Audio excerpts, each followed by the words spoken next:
Hello and welcome to Buzz for Good's Nonprofit Marketing. I recently had a nonprofit executive director tell me, I'm not really concerned about keeping our websites up to date anymore. I find most people are coming to us through our social media channels, our Facebook and Instagram pages. Well, on today's episode, I want to share with you just how terrible of an idea that is and offer you some tips and tools for things that you can be looking out for with your nonprofit website to make sure it's doing the job it needs to do to drive more traffic, more donors, more volunteers, and more clients to your nonprofit. Stay tuned.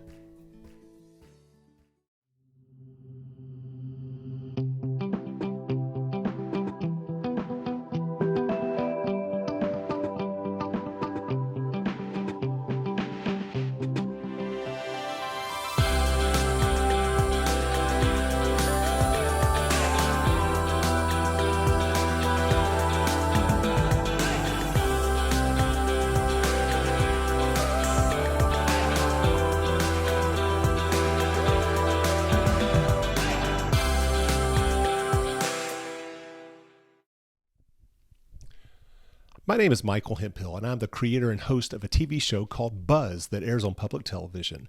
In each episode, we feature a nonprofit organization and the great work that it does in the community it serves. We also present in each episode a team of creative professionals, marketing professionals, who donate their time and talent to help the nonprofits do more and do better by achieving more buzz. Here on Nonprofit Marketing by Buzz for Good, we want to take some of those tips and tools that we learned in the TV show and incorporate them into little nuggets so that you can take with you and hopefully implement with your nonprofit so that you can do more and do better and can achieve more buzz. Websites really are your calling card in today's age. Especially in a day of COVID where we're not actually handing out calling cards, your website is the very first thing that people are going to see about your organization. How professional is your organization is a direct reflection of how professional is your website. And so you want to make sure that it has all the latest tips and tricks and tools that is expected in a contemporary modern website. Another important reason is when you Google your organization, your website is the first thing that's going to come up. Second or third, maybe your Facebook page. Now you may think, well, I'm fine with my Facebook page coming up first on a Google search of my organization. And it very well may. However, if someone is searching for the things that your organization does and you don't have a valid website presence, your website's not going to pull up at all. Your organization's not going to pull up at all because it's not going to pull, if you were to search, say, ballet in your city, your organization. It won't pull from your Facebook page. It's going to pull probably from a competitor or from a place in another city. All right. So you've got to make sure that your website is relevant and has all of the latest, as I said, tips and tricks so that it looks good and is searchable on Google. So for today's episode, I want us to go back in time to August of 2020 when our very first episode of Buzz appeared on public television. And that episode featured an organization called Southwest Virginia Ballet. Here's a scene from that episode with me attempting to take a ballet lesson from their artistic director, Pedro Zelay. And I got to say that my ballet skills were about as good as their website, which was terrible, just god awful. I mean, their website had this single container image as their homepage with nothing clickable about it. It was not mobile friendly. So basically what you were seeing on your tiny little smartphone screen was the same version as what you would typically see on their desktop version of a computer. So just impossible to navigate. And so for this episode, I brought in a digital marketing specialist named Carrie Cousins, who was the president of the American Advertising Federation of Roanoke and just an exceptional website designer. Here, after my great ballet lesson, we're going to start off with a Zoom meeting between Carrie and the ballet's board and executive team to dissect their website and to discuss all the ways that she is going to fix it. That part goes on a little bit long, I'll admit, but it really provides you with some insight into what is needed for a contemporary website. But you'll want to stay tuned because right after that is the reveal that we had at the end of the show where Carrie presented the new website to the executive director, Carol Jesse, and the artistic director, Pedro Zelay. and their reactions are priceless and definitely worth the wait. So enjoy this first little nugget from our very first episode of Buzz featuring Southwest Virginia Ballet's awful website. One of our biggest challenges for many years has been our website. We've been very fortunate for that, but it's looking a little ragged. And as much as we would like to be able to put a big chunk of money into it, we just have not been able to do that. And so we just patchwork along with the current website and do the best that we can. Well, if a new website is what they needed, then clearly it's time to talk to Carrie Cousins. Carrie is a digital marketing specialist and web design pro. Because of COVID-19, I decided to connect her by Zoom with Carol Jesse and the ballet's volunteer marketing committee. The number one need, I would say right now, is to really make it more mobile friendly. It's in kind of this weird container element that on my phone is really awkward and hard to read. When I was going through your social media accounts, you have such awesome images kind of scattered throughout social media, and they're not represented here. And I think you could pull some of that to your website to really make it more visual and more engaging. Yeah. And so using some of that artwork would really, I think, really just take your website up to the next level. And I would suggest a combination of photos and maybe even a snippet from a performance of video to really kind of give you a little bit of mixed media there.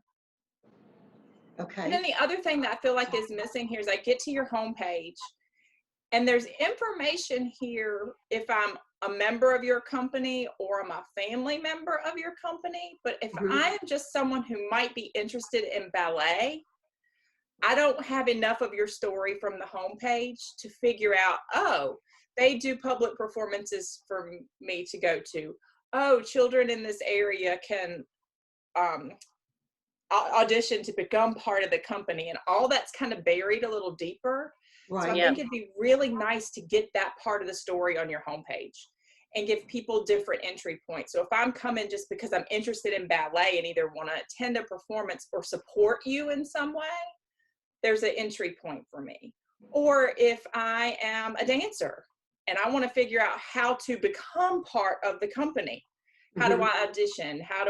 What do I need to tell my mom and dad, like about performance schedule? So something for the actual performers, and then maybe even a section for the parents. So here's what the commitments are as the parent of a dancer who wants to participate here. So you've got a couple different gateways for your different audiences to get into the website. And then the next thing I think I would look at is integrating social media more. Your Instagram account looks great. Like there are great pictures and there's great information there. And that's an easy and passive way for us to integrate updated information without you physically having to update the website itself. So we could port your Instagram feed in as a scrolling set of images across the bottom or somewhere down the side to just keep it fresh without someone having to go in and manually do updates. So it'd be an easy way to keep adding content to your website. And really all that has to happen is someone post to Instagram. If you're using hashtags as well, or your dancers are taking pictures and using a hashtag, we can actually get just their hashtagged images to come into a certain spot too. So maybe you have like a page that's like a gallery of photos from performances that other people have taken, and we could set those up in a single location.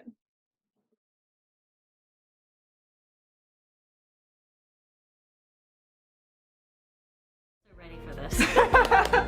So are you ready to see it Oh, no. out in the wild on your new website? I think I am ready. Okay, let's do it.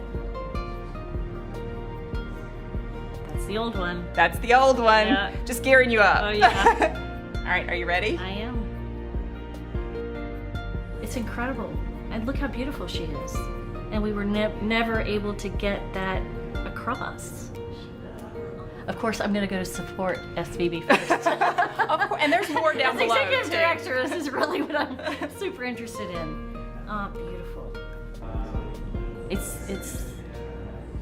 I really want to just hug you right now. I mean, this is truly a dream come true for us. It has been like this, added to it for 20 years. And it's going to look the same on your phone. You know, obviously we have to direct people to our website.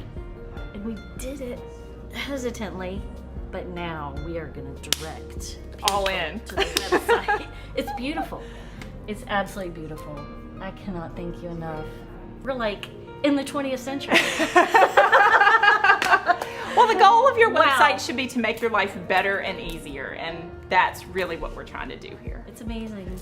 It's amazing. It's absolutely beautiful. Thank you. Awesome. Excellent. So are you ready to see it in action? Yes, I am. All right, there's the old, Okay. and here's the new. Wow. And feel free to grab the mouse and move Sorry, I'm around. very emotional. That's very good.